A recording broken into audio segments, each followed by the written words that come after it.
How to use the Content Aware tool in Photoshop.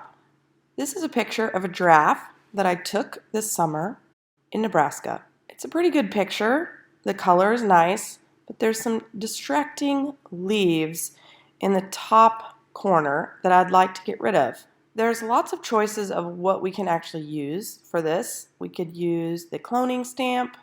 We could select part of the picture and replace pixels. There's actually a tool for that. And this series of tools are all together. There is several of them that would help with this particular issue.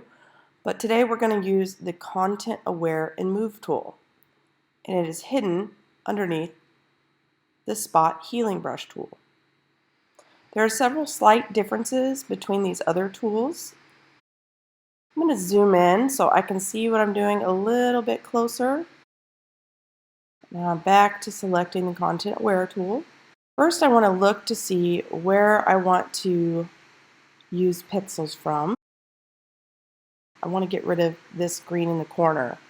My next step is to click and draw a shape in the area that I want to use as the patch of blue to cover the green leaves.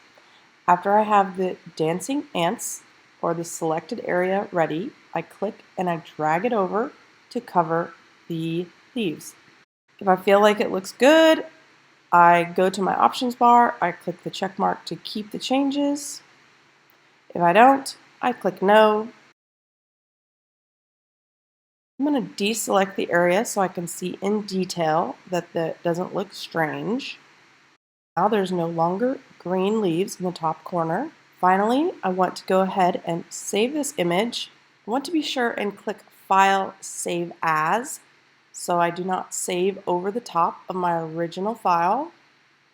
Save As allows me to rename my document, choose where I want to save it. I can save it as a copy or change the file type, the color mode, and the compression. After I have all the choices selected that I want, and I've renamed the file, I'll click Save. Then you get a dialog box where you have the opportunity to compress the image even more, or if you want to keep it at a high level of quality so you can print it, you want to kind of leave it alone or move it to the high end of file sizes. You have a few other options and you can preview the changes. And when you're done, click OK and we'll finish saving your file. I'm going to change mine to the maximum file size because I do plan on printing this one. Thanks for watching.